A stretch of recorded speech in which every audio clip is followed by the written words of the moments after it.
processor made it into this thing. So we have that. Since it doesn't look like we're going anywhere, well, we are going somewhere, alarmingly fast actually. But since we're not busy other than that, here's a couple of facts. He's not just a regular moron. He's the product of the greatest minds of a generation, working together with the express purpose of building the dumbest moron who ever lived. And you just put him in charge of the entire facility. Good, that's still working. Hey, just in case this pit isn't actually bottomless, do you think maybe you could unstrap one of those long fall boots of yours and shove me into it? Just remember to land on one foot.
some science.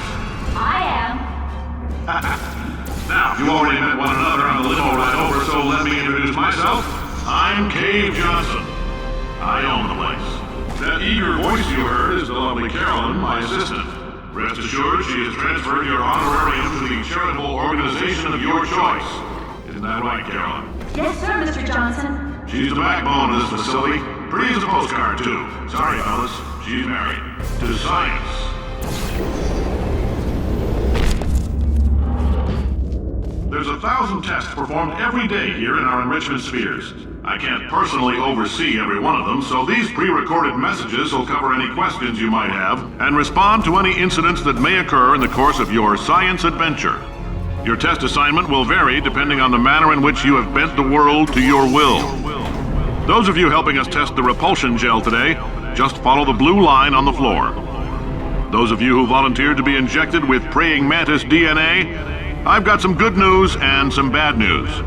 Bad news is we're postponing those tests indefinitely.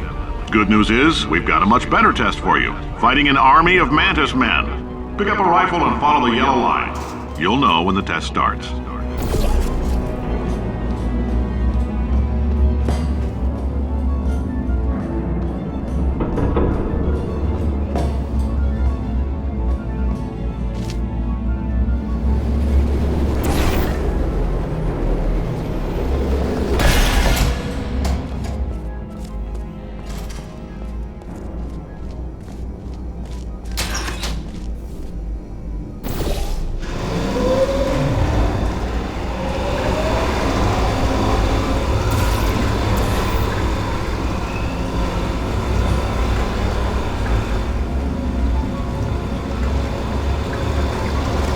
They say great science is built on the shoulders of giants. Not here. At Aperture, we do all our science from scratch. No hand-holding.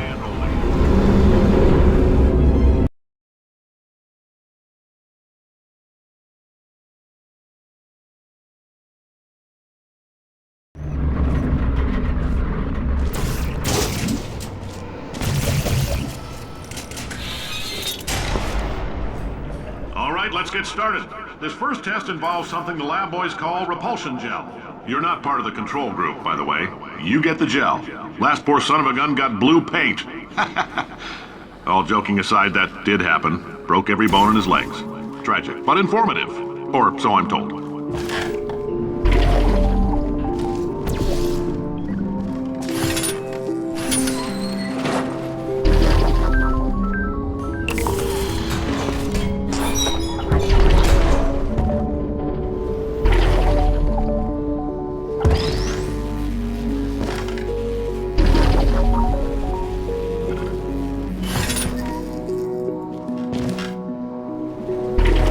The lab boys just informed me that I should not have mentioned the control group. They're telling me I ought to stop making these pre-recorded messages. That gave me an idea. Make more pre-recorded messages. I pay the bills here, I can talk about the control group all damn day. For this next test, we put nanoparticles in the gel. In layman's terms, that's a billion little gizmos that are going to travel into your bloodstream and pump experimental genes and RNA molecules and so forth into your tumors. Now, maybe you don't have any tumors. Well, don't worry. If you sat on a folding chair in the lobby and weren't wearing lead underpants, we took care of that too.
in case you got covered in that repulsion gel, here's some advice the lab boys gave me. Do not get covered in the repulsion gel. We haven't entirely nailed down what element it is yet, but I'll tell you this, it's a lively one, and it does not like the human skeleton.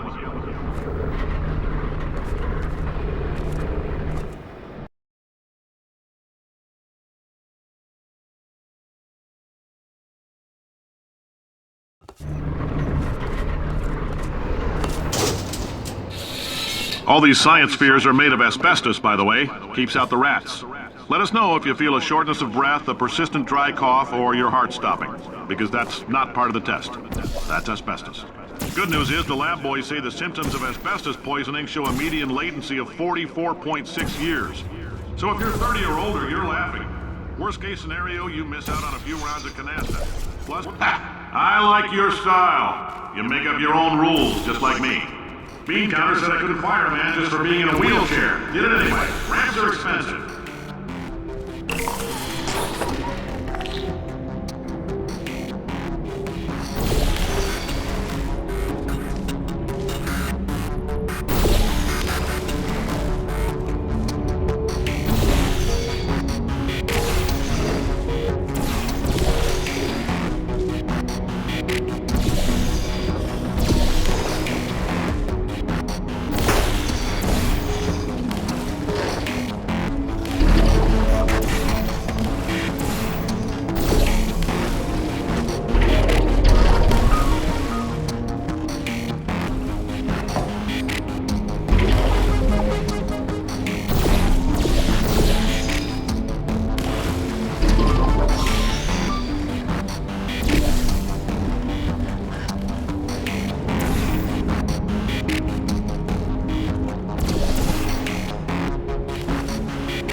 Just a heads up, that coffee we gave you earlier had fluorescent calcium in it so we can track the neuronal activity in your brain. There's a slight chance the calcium could harden and vitrify your frontal lobe. Anyway, don't stress yourself thinking about it. I'm serious. Visualizing the scenario while under stress actually triggers the reaction.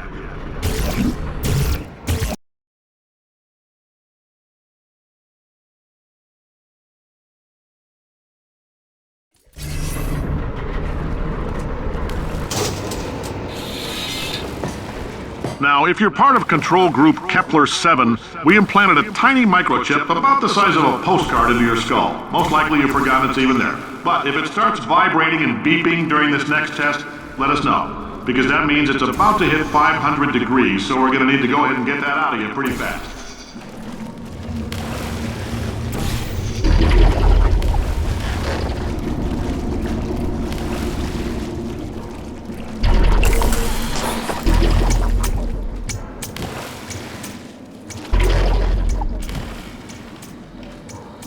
I'm telling them, keep your pants on.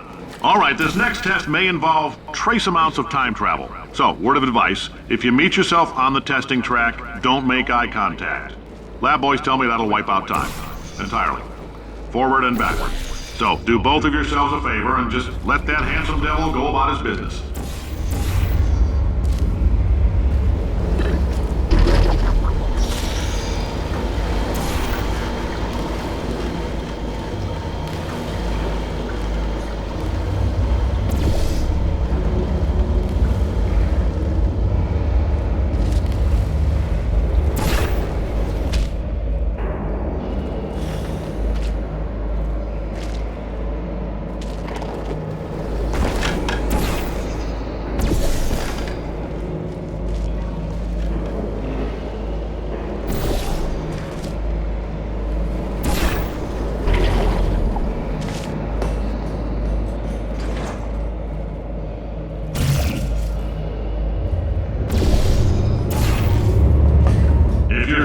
this, it means you're taking a long time on the catwalks between tests. The lab boys say that might be a fear reaction. I'm no psychiatrist, but coming from a bunch of eggheads who wouldn't recognize the thrill of danger if it walked up and snapped their little pink bras, that sounds like projection. They didn't fly into space, storm a beach, or bring back the gold. No, sir, we did. It's you and me against the world, son. I like your grit. Puzzle could use some work, though. Now let's solve this thing.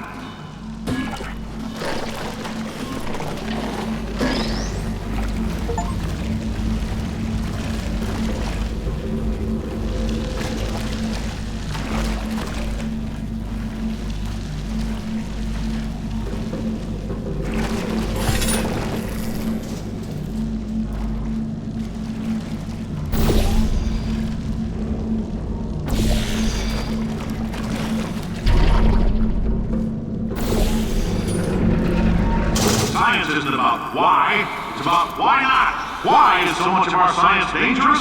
Why not Mary save science if you love it so much? In fact, why not invent a special safety door that won't hit you on the butt on the way out because you are fired? Now you test subject, you're doing fine. Yes, you, box your stuff, out the front door, parking lot, car, goodbye.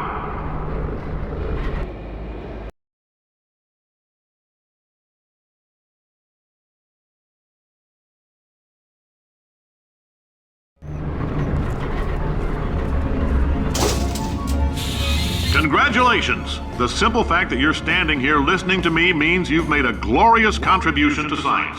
As founder and CEO of Aperture Science, I thank you for your participation and hope we can count on you for another round of tests. We're not going to release this stuff into the wild until it's good and damn ready, so as long as you keep yourself in top physical form, there'll always be a limo waiting for you. Say goodbye, Carolyn. Goodbye, Carolyn. She is a gem.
Greetings, friend. I'm Cave Johnson, CEO of Aperture Science.